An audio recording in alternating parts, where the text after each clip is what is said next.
ಕುಮಾರಸ್ವಾಮಿಗೆ ಕರ್ನಾಟಕ ರಾಜ್ಯದ ಬೆಂಗಳೂರು ವಿಚಾರ ಪಾಪ ಅವರಿಗೆ ಅರಿವಿಲ್ಲ. ಅವ್ರ MLAಗಳು ಕೇಳಿ, ಅವ್ರ MLAಗಳು ಭಾಗಿಯಾಗಿದ್ದರು, ಅವ್ರ MLAಗಳು ಕಂಪ್ನಿಲಿದ್ದರು, ಅವ್ರ MLAಗಳು ಮಾತಾಡಿದ್ದೀವಿ, BJP MLAಗಳ ಹತ್ರ ಮಾತಾಡ್ತೀವಿ, ಸಪ್ರೇಟ್ ಕರೆದು ಮೀಟಿಂಗ್ ಮಾಡಿದ್ದೀನಿ, ಕರೆದು ಅವ್ರ ಅಭಿಪ್ರಾಯಗಳು ತೆಗೆದುಕೊಂಡು ನಾವು ಮಾಡಿದ್ದೀವಿ.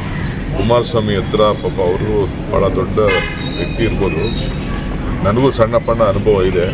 ನನ್ನ ಅನುಭವದ ಮೇಲೆ ಯಾವ ರೀತಿ ಪ್ರಜಾಪ್ರಭುತ್ವ ವ್ಯವಸ್ಥೆಯಲ್ಲಿ ಡೆಮೊಕ್ರೆಟಿಕ್ ಸೆಟಪ್ಪಲ್ಲಿ ಹೆಂಗೆ ವಿಶ್ವಾಸಕ್ಕೆ ತೆಗೆದುಕೊಳ್ಬೇಕು, ವಿರೋಧ ಪಕ್ಷದ ನಾಯಕರುಗಳನ್ನ ಹೆಂಗೆ ಅವ್ರ ಶಾಸಕರನ್ನು ತೆಗೆದುಕೊಳ್ಬೇಕು ಅಂತೇಳಿ ಅವ್ರ ಅಭಿಪ್ರಾಯ ಏನೇ ಇರ್ಬೋದು. ಬಟ್ ಯಾವ ರೀತಿ ಡಿಬೇಟ್ ಮಾಡಿದ್ದೀನಿ, ಎಷ್ಟು ಗಂಟೆ ಡಿಬೇಟ್ ಮಾಡಿದ್ದೀನಿ ಅಂತೇಳಿ ಅವ್ರ MLAಗಳನ್ನ ತಿಳ್ಕೊಂಡು ಪಾಪ ಮಾತಾಡೋದ್ರೆ ಸೂಕ್ತ ಅಂತ ನಾನು ಚುನಾವಣೆ ಕೋರ್ಟು ಇದೆ. ನಾವು ಅದಕ್ಕೇನು ಬೇಕೋ ಅದಕ್ಕೆಲ್ಲ ಸರ್ಕಾರ ಎಲೆಕ್ಷನ್ ಕಮಿಷನ್ಗೆ ಅವ್ರು ಮಾಡ್ತಾರೆ. ನಾವು ಆಗಲೇ ಸಿದ್ಧ ಇದ್ದೀವಿ ಅಂತ ನಾವು ಅಲ್ಲೇ ರಿಪೋರ್ಟ್.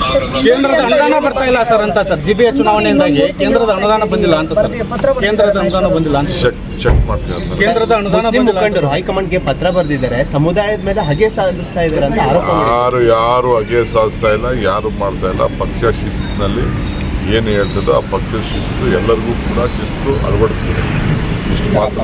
ಬೇಸಿಗೆ ಬಂತು ಸರ್,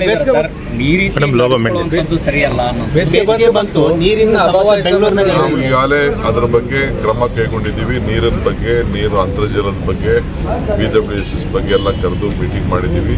ಈಗಾಗಲೇ ನಮ್ಮ ಆಫೀಸರ್ಸ್ ಮೀಟಿಂಗ್ ಆಗಿದೆ.